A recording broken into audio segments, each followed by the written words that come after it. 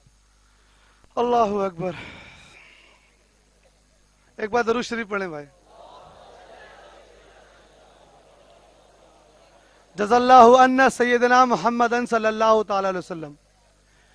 یہ حدیث بخاری شریف میں ہے، اس کی شرح میں امام ابن حجر الاسقلانی شافعی، ملا علی امام عینی حنفی، ملا علی القاری مشکات کی شرح مرقات، مالکی فقہ کے تمام محدثین، حنبلی فقہ کے ابن جوزی، سب کیا لکھتے ہیں نقل کراتا ہوں۔ کہا نا یہ آپ نے کیسے استدلال کیا؟ یہی تو فضل اللہ چشتی کی ایک بات ہے، کوئی استدلال نہیں، صرف علماء کی قول بیان کرتا ہے۔ سن لیں، یہ ہم نے استدلال نہیں کیا، ایک صحابی نے اپنے انتقال کے بعد وصیت کی کہ جب میں مر جاؤں تو میرے اوپر یہ ٹہنی رکھنا، کیونکہ حضور نے ایسا کیا تھا۔ ابن حجر اس کو لکھنے کے بعد کہتے ہیں تمام علماء اہل سنت کا یہ قول ہے کہ صرف کھجور کی پتی نہیں، کوئی بھی ہری بھری چیز لکھی جا سکتی ہے۔ ایک صحابی نے استدلال کیا تھا۔ اب ہم لوگ تو صحابی کے ماننے والے ہیں، وہابی کے نہیں۔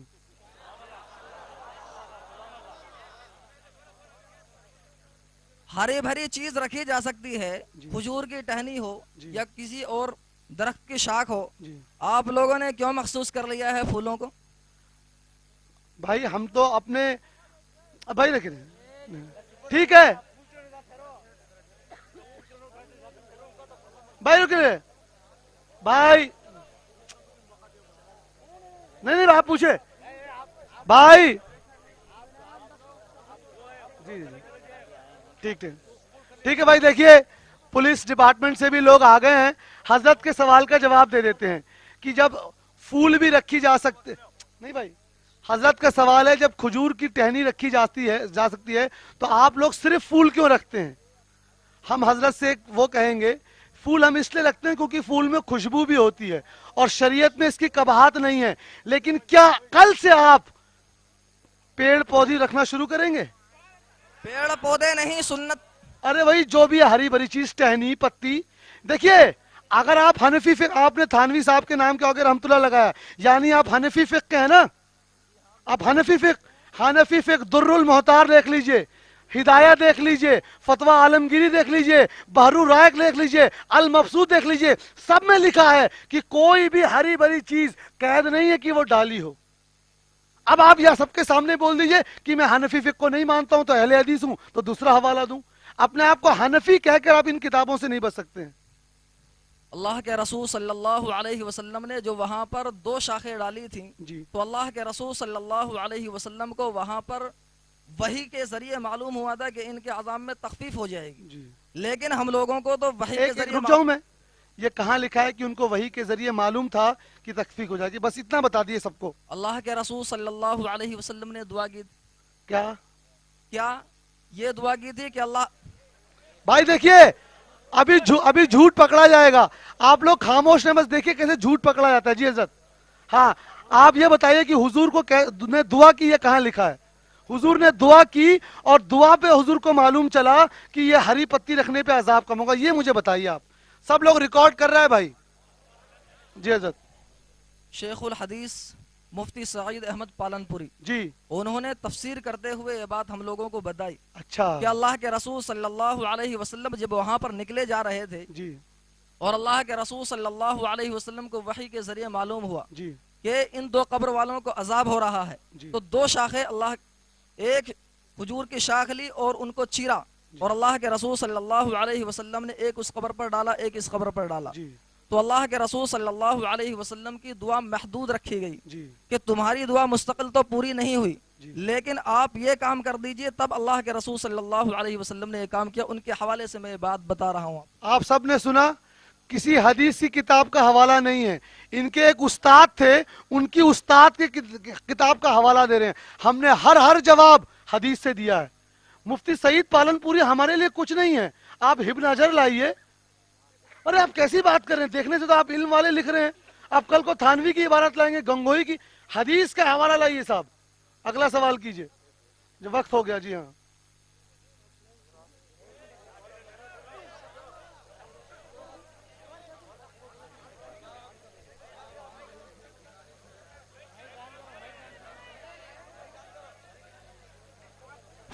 ہلو ہلو ایک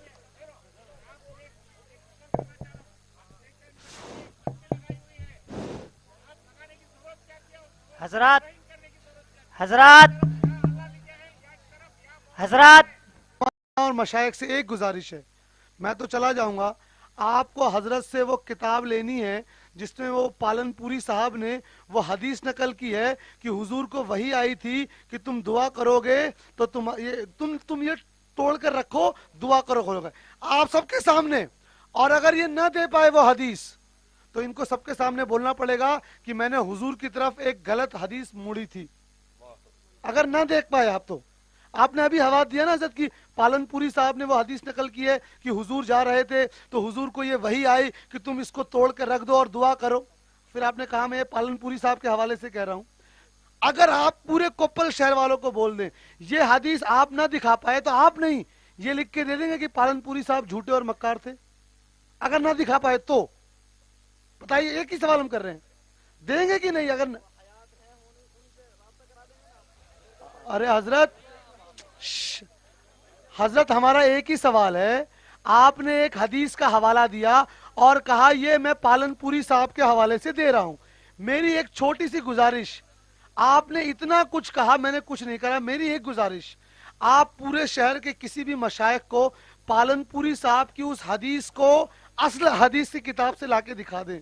اگر آپ دے دیں گے تو الحمدللہ ہم آپ کے شکر گزار ہوں گے کہ آپ نے ایک حدیث میں ہمارا علم اضافہ کیا. لیکن وہ حدیث اگر نہیں ہوگی تو کیا آپ یہ مانیں گے کہ پالن پوری صاحب نے حضور کی طرف ایک جھوٹی حدیث مڑی؟ ایک چھوٹا سوال ہے, ہاں یا نا؟ پہلے بھائی ان کو بولنے دیجیے, وہ بہت خطرناک سوال ہے. اب میں ابھی یہاں پر اتر پردیش سے یہاں ہوں.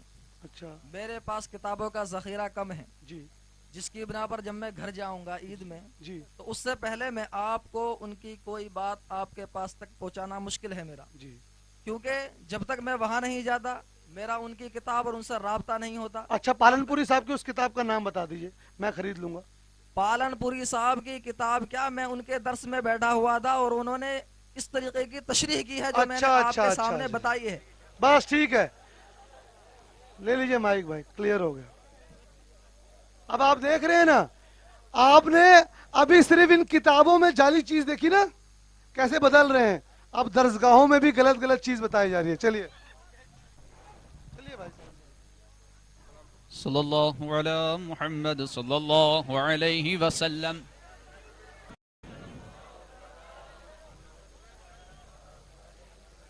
صلی اللہ علی محمد صلی اللہ علیہ وسلم.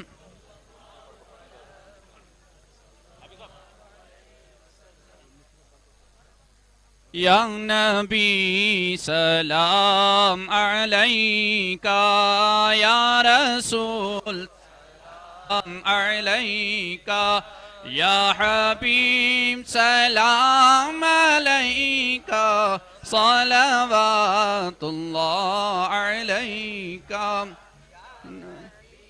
سلام علیکہ, یا رسول سلام علیکہ, یا حبیب سلام علیکہ, صلوات اللہ علیکہ.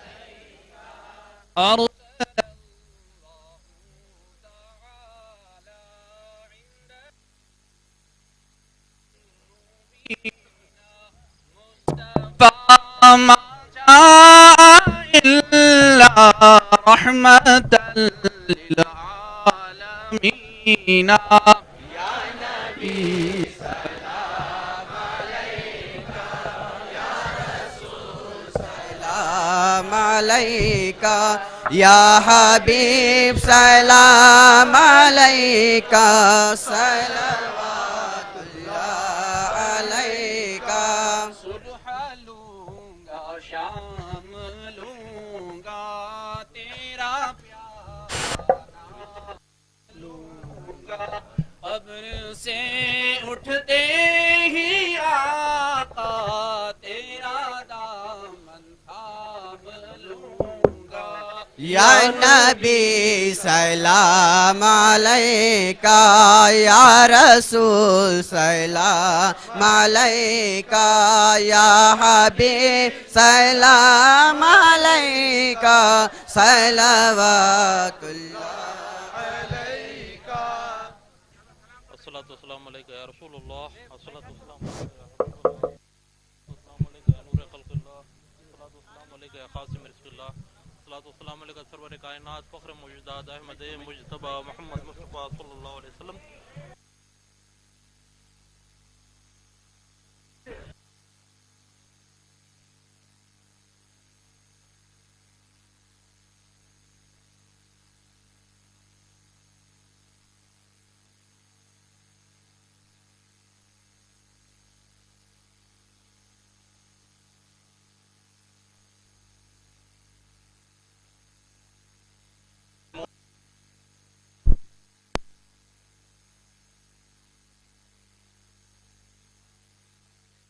اللهم يحزنون سبحان ربك رب العزة عما يصفون وسلام على المرسلين والحمد لله رب العالمين